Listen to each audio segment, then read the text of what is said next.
I reworked the premise into an emotional, family-centered story that keeps the title as a dramatic hook without turning it into an inappropriate relationship.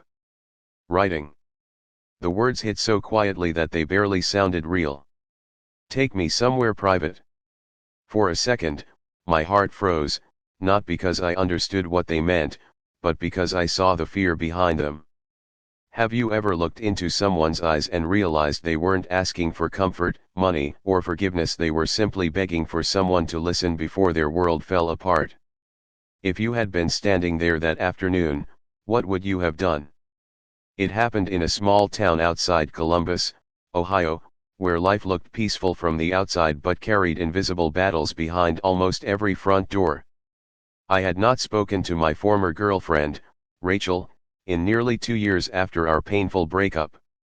We had both moved on with our lives, or at least we pretended we had. One rainy Saturday, while shopping for groceries, I unexpectedly saw her mother, Margaret. She looked different from the woman I remembered. Her smile had faded, her shoulders were heavy, and her eyes carried the exhaustion of someone who had spent too many nights crying when no one was watching.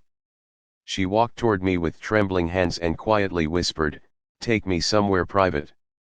There was nothing mysterious in her voice. It was the desperate plea of someone who had finally reached the end of carrying an unbearable weight alone.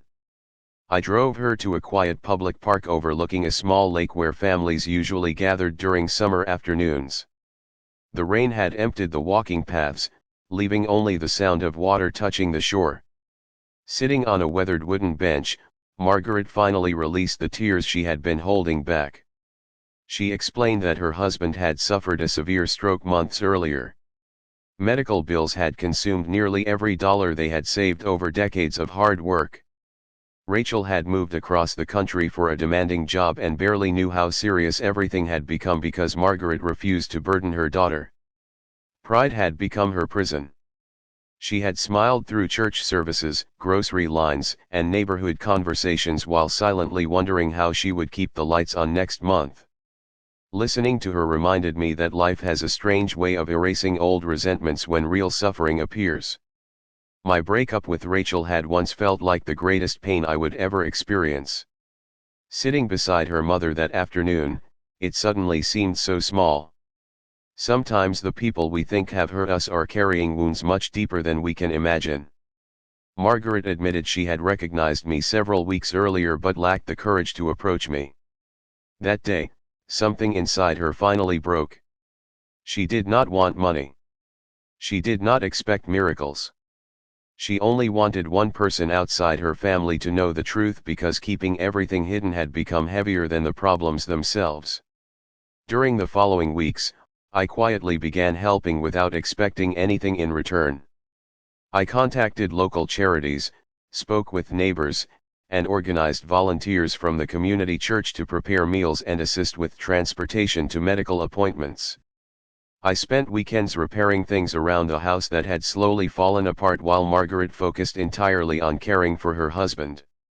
Every small improvement reminded me that kindness rarely arrives through grand gestures.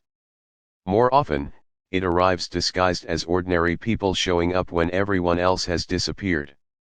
Eventually Rachel learned what had been happening. She returned home carrying guilt that weighed on her heart far more than her luggage.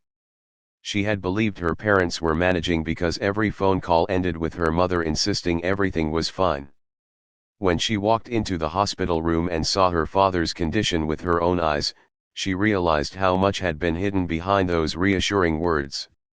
Watching Rachel embrace her mother without saying a single sentence became one of the most emotional moments I had ever witnessed.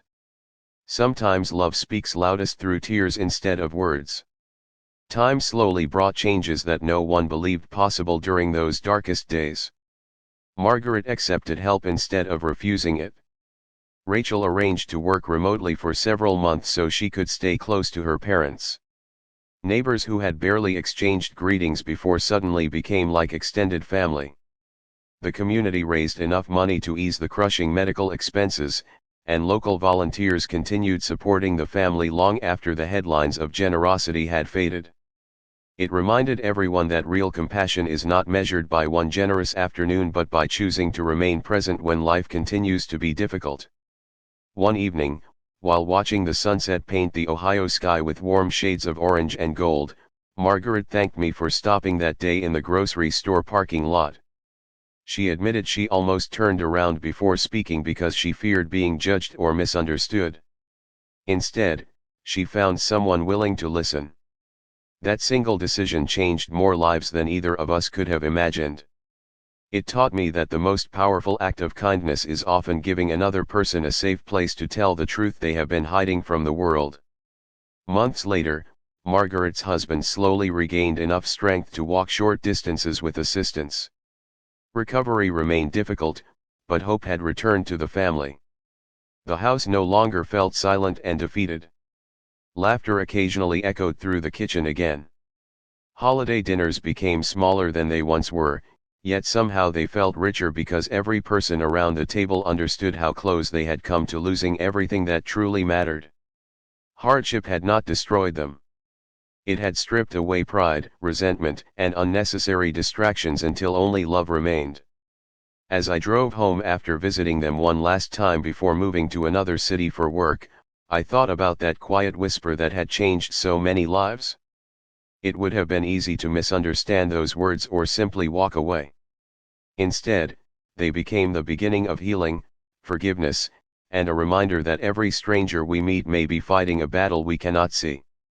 Sometimes the strongest people are not the ones who never ask for help, but the ones who finally find the courage to whisper that they cannot carry the burden alone anymore.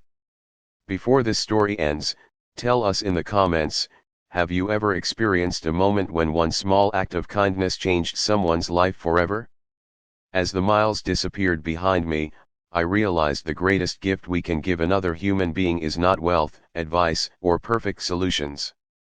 It is the willingness to stop, listen, and remind them they do not have to face their darkest days alone.